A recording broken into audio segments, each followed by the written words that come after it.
Hey, welcome back. Today we're going to talk about the bare minimum requirements to be a professional photographer in 2022. Now, as I'm sure you've heard me harp on about before, the profession of photography is a-changing. And there are things that you needed to be a photographer back in the 70s and 80s that you still need today, but they're no longer the only things. And I hear a lot of photographers getting really salty about young kids with no kit coming in and stealing jobs on their iPhones. And this is the reason why, so do pay attention to this video. In order to be a professional photographer, you of course need a technical understanding. You need to understand things like aperture, shutter speed, ISO, and you're going, yeah, of course you do, you idiot. Yes, of course you do. You need to understand the inverse square law. You need to understand the difference between diffuse and collimated light sources. You need to understand the sliding scale between specular, diffuse, hard and soft light, and when to apply each one.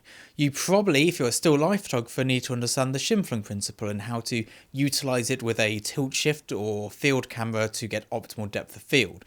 You need to know how to focus stack if you're a still life photographer.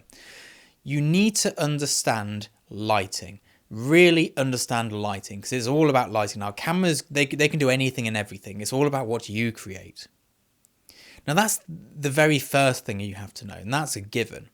Next is colour theory, and this is where most of us fall off the wagon straight away. You have to understand colour theory.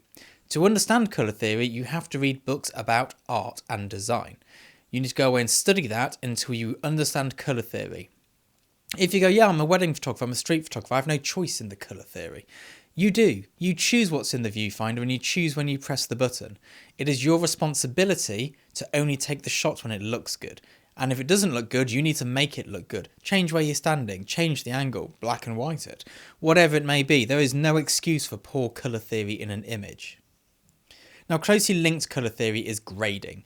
Now, when it comes to editing, there's three parts of editing as far as I'm concerned. And I call it post-production. It doesn't matter what you call it, it's semantics. We have the edit, which is choosing the image.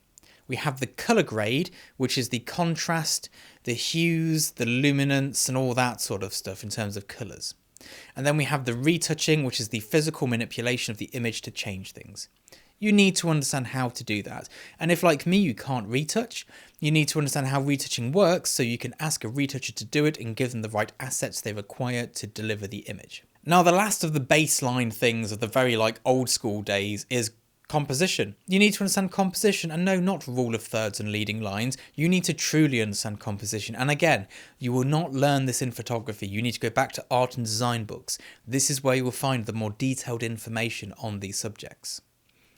Now, for a long time, this is all you needed as a bare minimum to get into the photography business.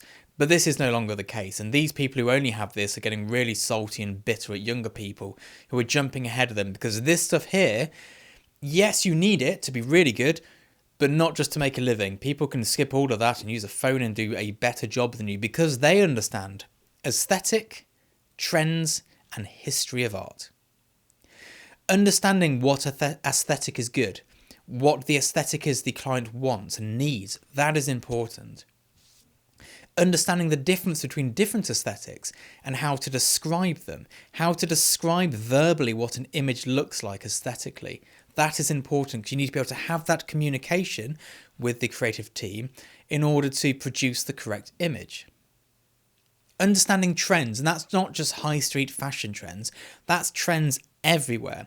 Understanding what's going on in sort of more gothic fashion, understanding what's going on in different walks of life, and having that vocabulary to just articulate it to the creative team and go, yes, well, we're going to take inspiration from this particular trend in Japan at the moment, where they're souping up Nissan Cube cars, and we want to get that futuristic approach and pull it. Understanding that is a necessity. And that is an ongoing education because it's forever changing. And closely linked to that is history. You need to understand the history of art and the history of culture, because it's not just art that we're drawing from, we draw from culture. When it comes to photographing spaghetti hoops, for example, I took a picture of spaghetti hoops, just spaghetti hoops. The reason it worked and the reason it got me so many jobs is because of the history. Spaghetti hoops is your average British person, spaghetti hoops on toast, that's what you had as a child. And understanding that, and then pulling in the aesthetic that I required for it, having those things together is what makes the image work. Now, on top of that, we also have to be businessmen, and this has always been the case, or businesswomen, or business people, business person. We need to understand balance sheets. We need to understand how much money we can spend on stuff. And I'm going to get my accountant in for one of these videos. And if you have any questions that you want me to put forward about finance in photography, put them in the comments below so I can ask them. But we're going to do a video looking at what you can afford to buy, when you can afford to buy it, and how you know you can afford it at that point in your career. Understanding that is so important. So many photographers, especially male ones, go bust because they buy too much gear. And so many of them do not price their work correctly. So having a good sound understanding of the finances, very important fundamental of being a photographer. You also need a reasonable understanding of IT, although I would say thanks to the new Mac M1 chips, this is becoming less a problem. So if I had this camera here to edit the video footage from a few years ago, I'd have had to have built a PC or spent stupid money on a Mac. And I would have need that skill set to understand that.